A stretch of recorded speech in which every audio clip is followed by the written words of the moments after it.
And good day, this is Eric Rollins, the Constitutionalist, trying to bring a conservative constitutional bent to the everyday insanity of today's world. Today I want to talk about kind of the underpinnings of free speech, how we got there.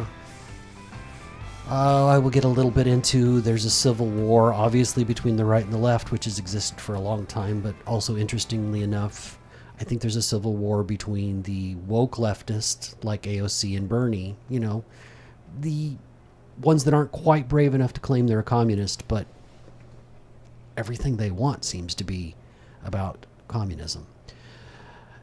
And the small number of somewhat sane Democrats. I think ever shrinking number.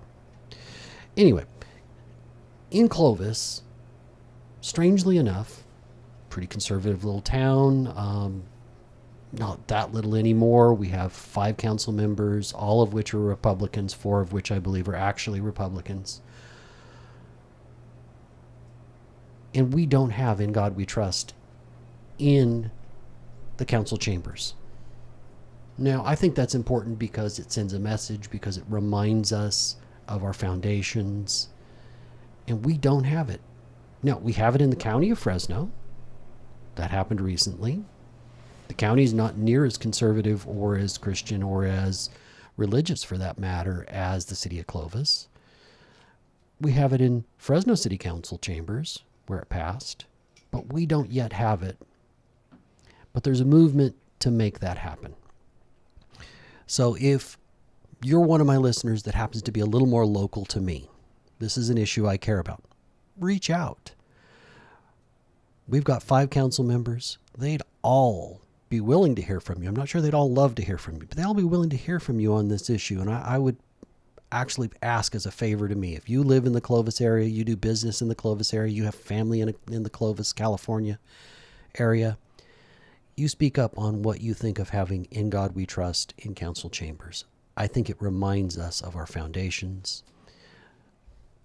I think that we were founded as a Christian nation.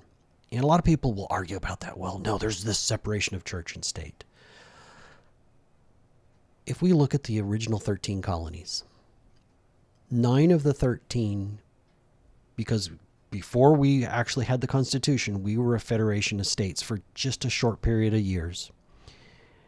And 9 of those constitutions from those states, because every state has a constitution as well as us having a national constitution, they required you to be an active church member to run for office. 8 of them, I believe, were Protestant. 1 was Catholic. I forget which state. Sorry about that. All 13 required you to be Christian to run for office. So this is kind of before this, but before the Constitution was ratified in 1789, before the war was over. I think that tells a lot about who we were. They then went on to do something, and I would challenge anybody that thinks I'm wrong on this about religion and our founding. Pull out a $1 bill, a $5 bill, all the way up to, they do make $1,000 bills. I've only ever seen one. But even the $1,000 bill has this little saying that is In God We Trust. So I see it is completely intertwined with our founding. 52 of the 54 signers of the Constitution were, of the Declaration, were profoundly, eagerly telling you they were a Christian. And those 2 that were, some say were deists, Benjamin Franklin, Thomas Jefferson, they seem to quote the Bible constantly. The idea of a deist is, yes, there's a higher power, but that higher power made us and then doesn't care anymore. Like, okay, I'm done with this project, and he went out to lunch, and there's no connection between us and that higher power, between us and God. Yet, as you look at a lot of the writings of Thomas Jefferson later, as he became an older man, there's no indication that he's a deist at all. He seems to quote the Bible regularly and seemed to live his life mostly in a way that was in line with all the teachings of the Bible.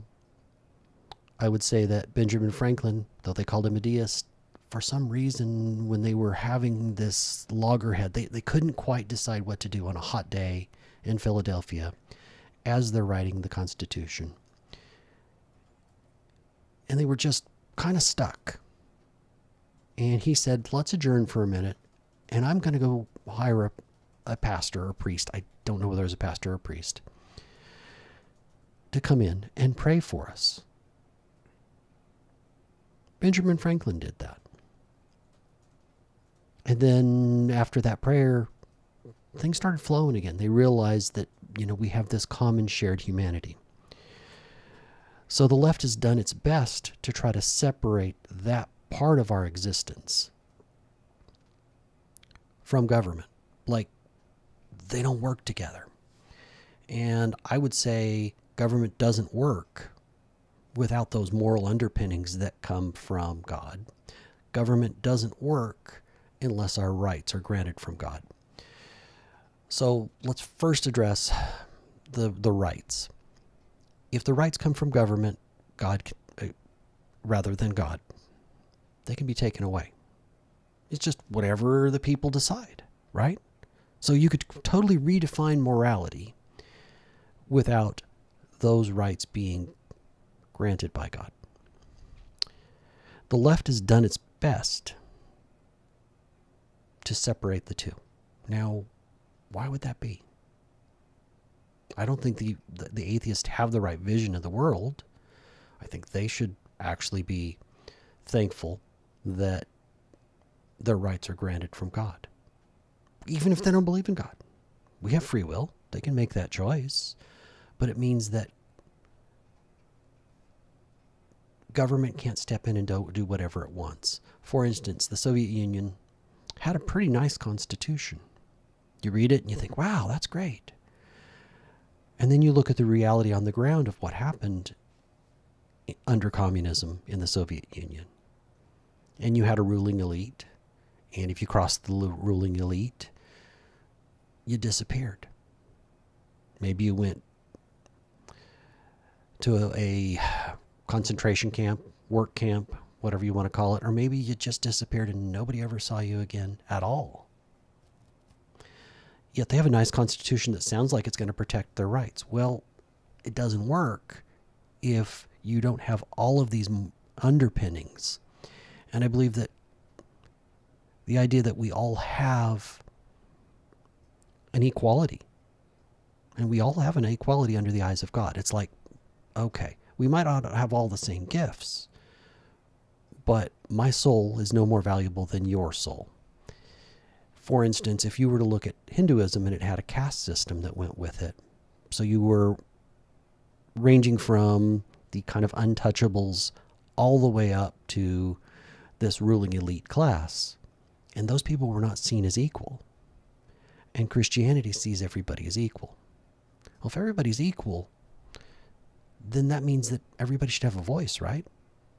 If everybody's equal, there might be rulers that we elect, but there's not a king, except for the one that's the higher power, the one that's God. So I think that whole thought, that whole way of viewing the world, and through Christianity, I think it allowed for free speech. Because now if I'm equal to you, not necessarily in abilities, but I'm equal to you in just who I am as a person, my value, the idea that, well, then shouldn't I have equal rights? That would make sense. Not necessarily equal money, but an equal vote. All that makes sense. Those underpinnings are what are the foundation of our First Amendment. Unfortunately, we've got one party that likes to talk about how they believe in the First Amendment, and I think we've got the other party that mostly believes in the First Amendment. We have a test that we went through not too long ago called COVID. And if you look at what the blue states did, you look at what the federal government did, under Trump and you look at what the federal government did under somebody that is in the Republican Party, then you look at what happened once Joe Biden, you see my air quotes, won in 2020. Vastly different. California, New York, Michigan, all experienced tyranny. By that I mean California was locked down 4 months. I was told I had to wear a mask to go inside. I was told that I could, and frankly, Gavin set up a hotline that if more than 10 people met during the holidays, we were supposed to rat people out for meeting with their family. Gavin Newsom, interestingly enough, so let's see, that's freedom of assembly. That's part of the First Amendment. Like I can meet with and talk with whoever I want. He shut down freedom of assembly. Freedom of press. Well, you didn't hear the press say much of anything. It wasn't always specifically from the government, but I want to point out that both Gavin Newsom and California government reached out to social media, reached out to the media and told them what to say and threatened them. You've got all the Twitter files where the federal government specifically came in and told the owner of Twitter at the time, wasn't Elon Musk yet, and it was still Twitter, it wasn't X, that they had to suppress certain types of free speech. So how did the left stack up during this test? Really, we had a real live test to see what people would do when there was an emergency. Did free speech reign, or was it suppressed? We couldn't go to church under Gavin Newsom. And finally, that went all the way to the Supreme Court, and Gavin completely lost unanimously. Even the super liberals on the court, Supreme Court, said, no, you can't do that to freedom of religion. Guess what? Freedom of religion is the first aspect of the First Amendment. Interestingly enough, just a little side note, here in California, you could get your alcohol, no problem, because the liquor stores were open. You could get your pot, because, I mean, how could you not prioritize that?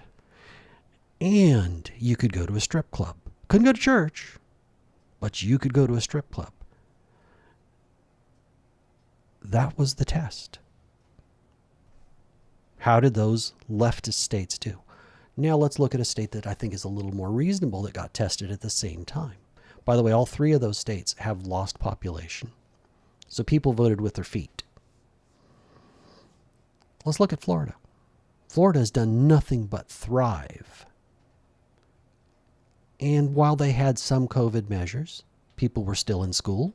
Forgot to mention that, again, in California, New York, Michigan, schools were shut down for months and months and months and months. In Florida, they were shut down for a much shorter time. There were still shutdowns. They did not have the same learning loss. Again, we were tested. Or at least both parties were tested. What would they do? Now, the left keeps saying, well, I'm for free speech. Are you really? I'm not so sure they are. Now, an aspect of free speech is if you can't think it. It's kind of like the process of thinking it out loud. Actually having a conversation with people helps you formulate ideas. It also helps us build bridges between different ideas. And I'm hoping that in the arena of ideas, the best idea wins. That's the idea of free speech. If somebody says something you disagree with, well, you need to speak up. Now, I would hope that that you think you live in a civil society, meaning just because you yell the loudest is not necessarily the most effective way to go about that, but let's have a debate as opposed to an argument. The reason I chose the difference between debate and argument is because argument, most likely, you're not listening. And while I believe that my friends on the left are profoundly wrong, I'm willing to listen to what they have to say and try to have a discussion, as long as it's not done with hate. Now, anybody that doesn't agree with them, they immediately call names. Now, how useful is that? I don't think it's useful at all. A great example of the left demanding something and censoring free speech would be, you have to accept the idea that now there are multiple genders. There's been an explosion in genders. There has been an absolute explosion in the number of pronouns to describe those multiple genders. And if I don't, again, as an individual, you can make that choice, and among your friends, they can call you whatever you want and whatever. But to force me to do that really infringes on free speech. Before I get any farther, I have a clip from Harmeet Dillon. She's a California lawyer. She is now working in the Civil Rights Division for the Justice Department for Trump. Brilliant woman. I think you'll enjoy this, folks. It's only about 40 seconds. Someone asked me what I think is one of the most critical civil rights issue of our time that's on a daily basis. And I said, I think it's not even in the Bill of Rights, it's the fact that Americans feel like they have to lie every day to get through the day. They have to lie about pronouns.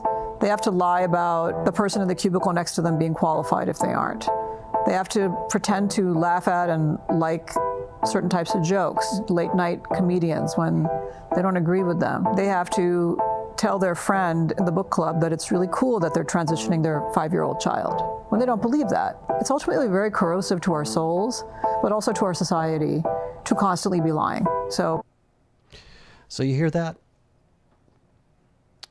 If my friends on the left are not willing to embrace some basic realities and they're willing to try to cancel you, they're willing to apply pressure. In other words, if you don't agree with me and you don't see it the way I see it, I'm going to use violence to shut you down.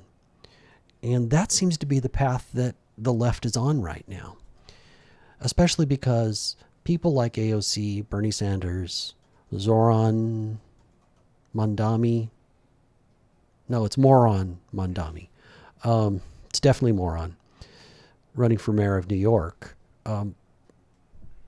They'll do everything to shut you down. For instance, Moron Mondami, just recently was lying about his aunt. We find out that it wasn't his. Then when we get clarification, because we knew it couldn't be his aunt that was, after 9/11, afraid to walk in the subways with her hijab, which is basically a traditional Muslim cover that goes over a woman because women don't have equal rights in that religion. So they have to be covered up. That's different than they choose to do it.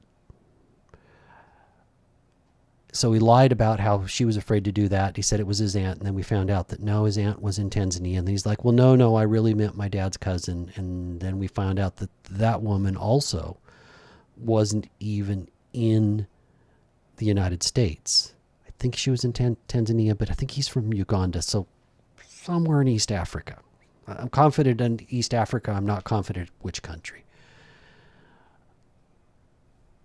But he immediately talked about how we were Islamophobic when we dared question him on something like the truth. That seems to be the left's go-to. How can I shut you down by using the right key trigger words? And it's bigger than that because, and this is, thank goodness, begun to change with Trump and with lots of other people, because Trump kind of led the way that we have to fight back, that we will lose the things that made this country great, meaning meritocracy, capitalism. We'll lose those things if we're not willing to defend them. So, patriotism.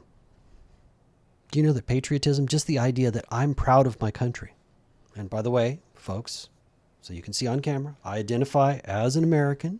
That's what that says at the bottom. That you were somehow a racist, somehow bad, if you believed in the greatness of this country. Are there flaws? Yep.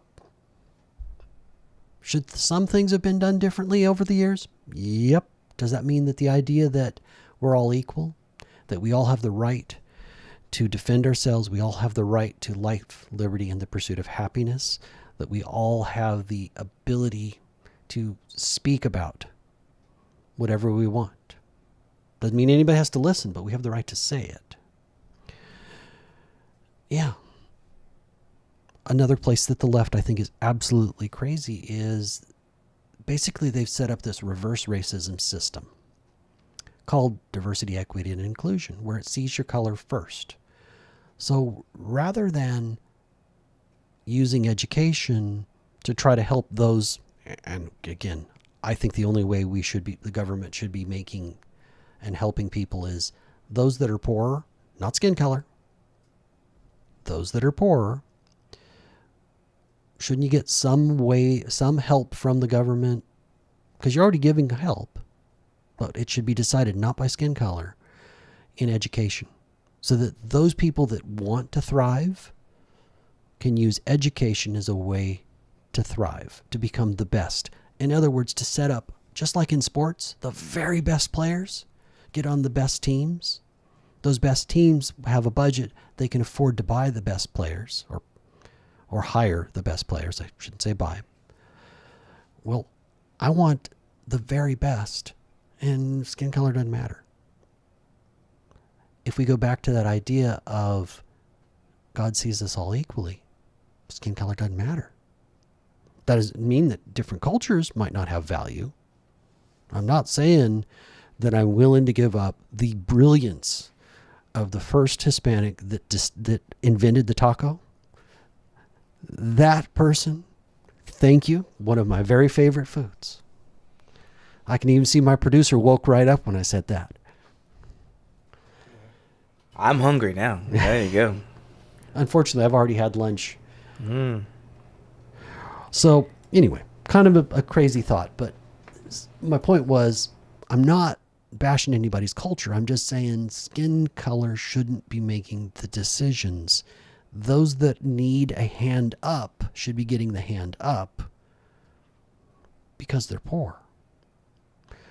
Some of the most successful Americans in today's world, the ones that are on SNAP and food stamps the least, the ones that are bringing in the most income, Indians, and I don't mean Native American Indians, I mean Indians from India. They're highly successful. You got to give it to them there.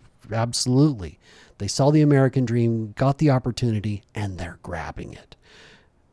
Asians, particularly Japanese and Chinese, but other categories of Asians are doing really well. Nigerians. All three of those groups have very different skin colors.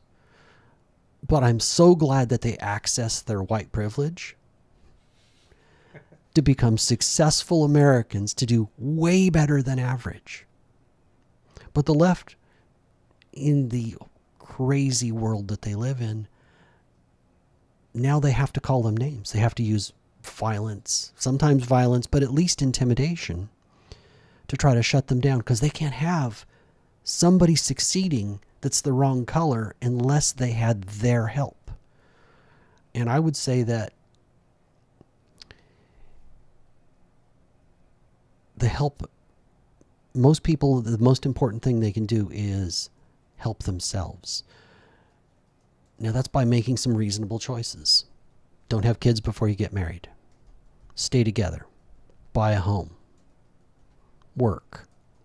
You do those 4 things, and you have access to the American dream and can do, I would say most everybody can do more than they think. Occasionally there's some happenstance and some unfortunate circumstance, but mostly you can have a pretty good life.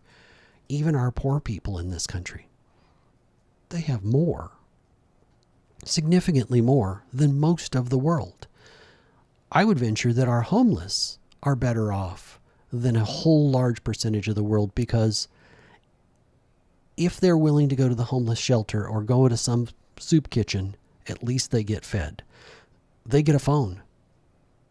You know, we first called them Obama phones. They get a free phone. Are they living in great conditions? No.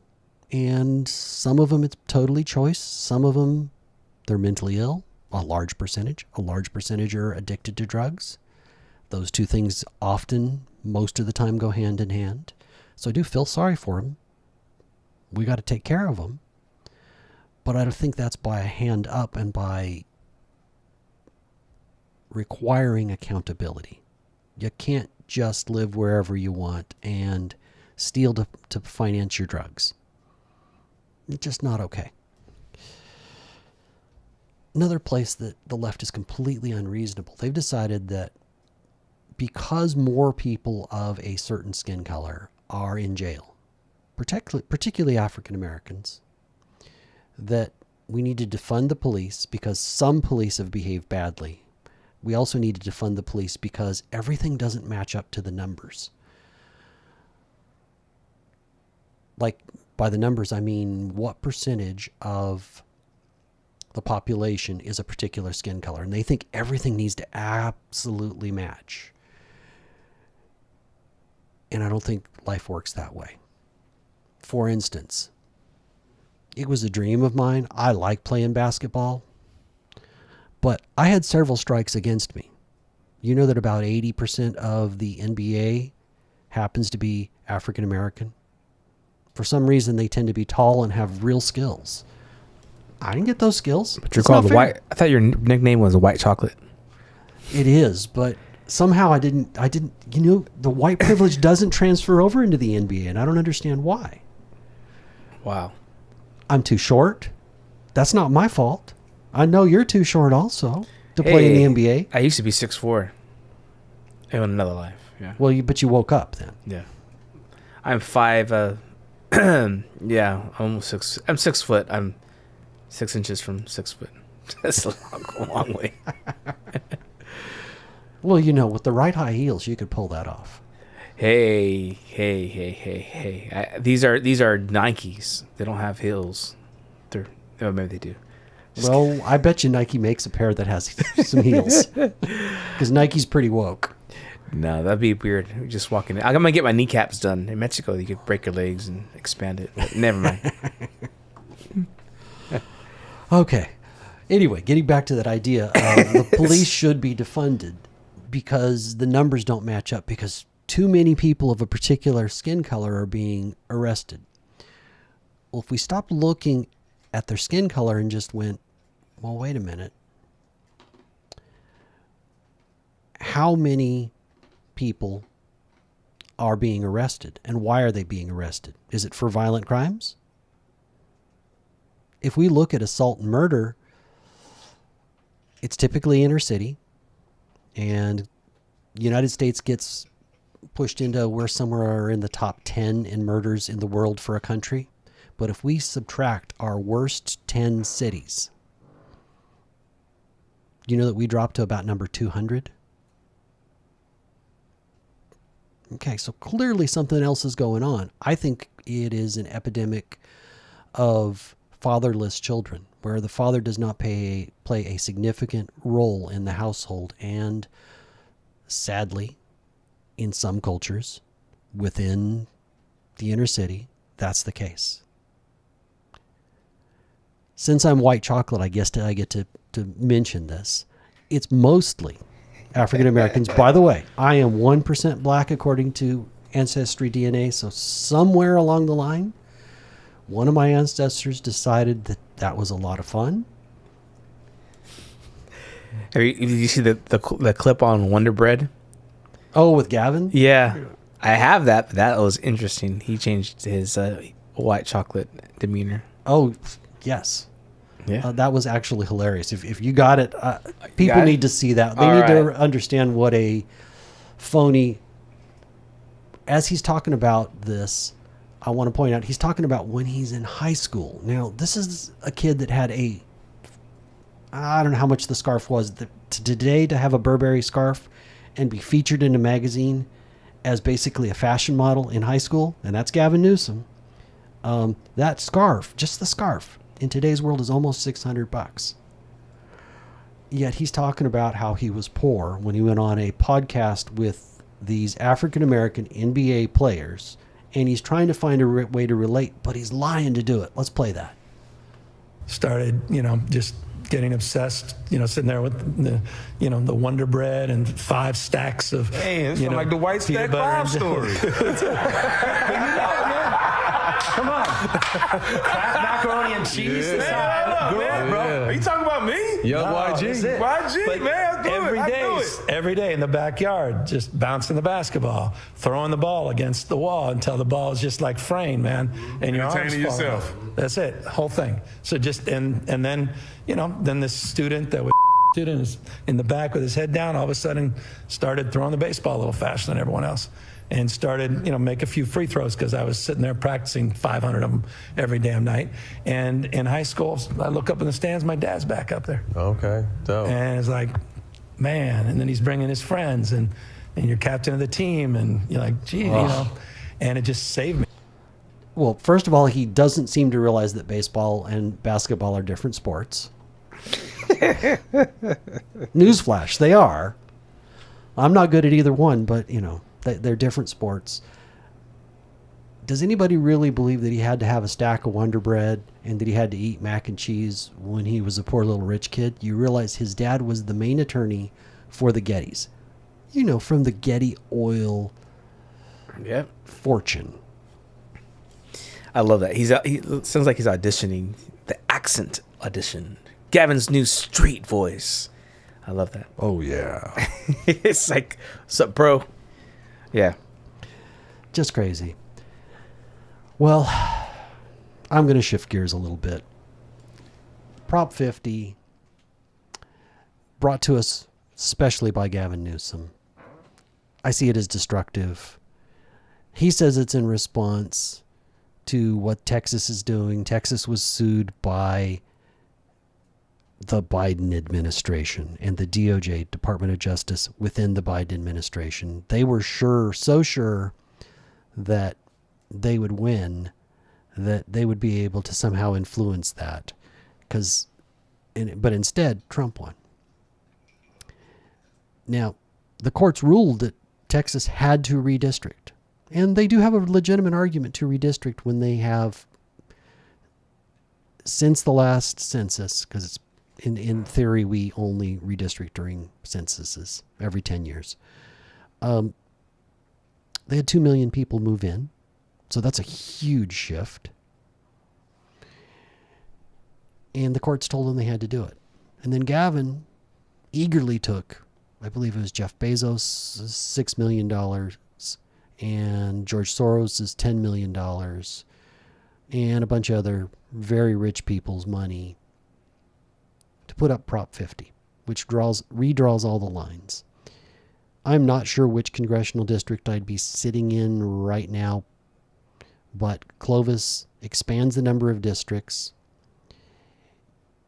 You'd think that the kid drew the map, and the kid was very fond of things like an elephant trunk to connect districts, things like that. I think this is bad for all of us. California has an independent redistricting commission. That commission decides the lines. Even with an independent redistricting commission, of the 54 congressional seats that California has, only about 20% of them, what does that translate to? 12, 11, somewhere in there. Only about 20% of them are Republican. If they do this, we lose at least 5 more because politicians are picking their voters. Now, that's what happens in most states. That's a big deal. So I'm no on Prop 50, and if you haven't gotten out there to vote and you're from California, you need to go take care of this. Please, I'm telling you, we need to make this happen. We need to defeat this. Before I get to some positive notes, I want to go ahead and play one more song. It features Tyson James and his son, Toby James. It is a lot of fun. It's about, I don't know, the multitude of genders we have. Well, here we are in 2023. And, pretty sure there's still only 2 genders. Toby James coming in hot. What are we talking about? What is the plot? If you are a Susie, you can't be a Scott. I know it's a doozy, can't be what you're not. Ain't getting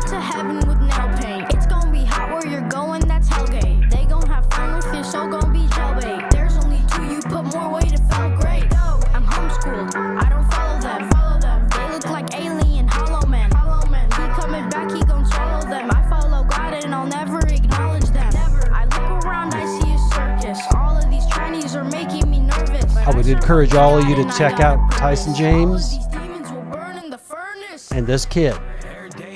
This is his son.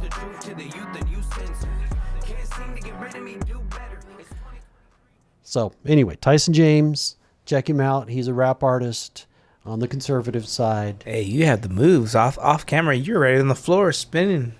A lot of people don't know this. I went to Fresno High, and that first year, Yep. I learned to be a terrible breakdancer. Wow. So, Oh, I was listening to like Bill Biv DeVoe, Potholes in My Lawn, LL Cool J, Really? Beastie Boys. You got to bring some videos or some pictures of that. When I'm making There is no evidence I'm of making that. really. I'm making your new show intro, and I want to put some of that stuff in there. That'd be great. Yeah. Yeah. White chocolate at work and then coming back. Sorry, we digress. Back to Well, we're running out of time. Can I? Oh yeah, definitely. So, since we're wrapping up, I always try to end on a more positive note. For me, the civil war that's happening, and it's being played out right now in the arena in New York between somebody that I think is very left, but because Andrew Cuomo does not meet the orthodoxy of the current left, they're calling him far right, a lot of them. Okay, this is a hardcore leftist in Andrew Cuomo, former governor of New York, running against Moron Mondami. And I like that. yeah, Moron he hasn't done anything except to set a lot of pretty promises. And frankly, the people of New York might be dumb enough to fall for it. Though I think that the stock exchange might just move. You know that they got property in Texas? Really? Yep. They might just move because he's talking about tripling the tax rate on the rich. He's talking about giving away billions of dollars worth of free stuff. Now, how is that a positive? Well, he's promising stuff that is clearly going to fail because there's not the money for it. If it's going to fail, then what do? If that's what the Democratic Party stands for, I don't like their chances in any more reasonable place, meaning almost all of the rest of the country is more reasonable than New York. Sadly, I live in one of the other places that's highly unreasonable. Nonetheless, what will people stand for? When will they have had enough? Well, we got a test with that, but if they actually elect Moron Mondami, and he's never wrote a piece of legislation even though he was in the assembly in New York, and he had the worst attendance record of anybody, we're going to see what happens. Is the progressive left that promises everything going to win out? And if they do, if they become the strongest voice within the Democratic Party, if they rule the Democratic Party, I think that the Republicans are going to be looking pretty good, barring they don't do something incredibly stupid. I think we're going to do well nationally. This actually gives me hope as we watch the left eat itself. Yeah. And I don't see how they work it out. Because anybody that disagrees, they've decided that violence, intolerance are okay. All right. Another thing that, as you look at what's going on, they've done some surveys recently. If you look at the Democratic Party, 66%. In other words, 2/3 of Democrats believe that socialism is the way forward. And about the same percentage if they were given a choice between a socialist, hardcore leftist like AOC or Bernie and a more moderate one, they would choose the more socialist one. So this is the average voter. This is what they want. They believe that socialism will work despite the utter lack of evidence of any country being truly successful with socialism, including those Nordic countries like Norway, Sweden, Denmark. Because in those countries, while there's a huge taxation rate, and yes, they do have socialized medicine, it's easy to start a business, which does not fit the socialist model. If you talk to them, they will say, no, we're not socialists. So when you eliminate that one, you could go, well, Israel's somewhat socialist. And you could make that argument. Okay. But guess what? They're surrounded by enemies that want to kill them, that don't want them to exist at all. When the Palestinians say from the river or to the sea, or Hamas says from the river to the sea, it's from the Jordan River to the Mediterranean Sea. That means they want to wipe out everything in that path, meaning the existence of Israel is gone. Bless you. Excuse me. Now, if we were to look at independents in this same survey, only 26% of independents are okay with socialism. Mostly they're against it. Mostly. Yeah. Well, within that, you got the Green Party and several other Yeah. Peace and Freedom. There's a Constitutional Party that's actually really, really far left too. What? I know. They have No. like a deceiving name. Yeah. Yeah. That's It's hilarious. That's an insult. It kind of is. But it's funny. Now, Republicans, here's both the good and the bad. The good news is that the number that approve of socialism is dramatically lower. It's only 14%. The bad news is, what are you thinking? How can there be 14% of Republicans that think socialism's a good idea? As opposed to, and what they were doing was comparing and contrasting socialism to capitalism. Well, that means the vast majority of Republicans think capitalism is the way to go. Mm-hmm. But 14% of them, what's wrong with you people? But at least there's hope. We can chip away. Those are the people that might be convinced. What that really boils down to is about 60% of all voters in the U.S. believe that socialism is a bad idea, that it doesn't raise all boats, that capitalism is the way to go because it raises all boats. It gives an equality of opportunity if you go out and you seize that opportunity, as I illustrated with Nigerians, recent Americans from Nigeria, Indians, Asians. They're doing better than whites. And I'm glad they found a way to grab their white privilege. This is Eric Rollins, the Constitutionalist. I hope you have a great day. And if you're in California, get your butt out there and vote. Follow, like, subscribe. Yeah, I've been forgetting to say that lately.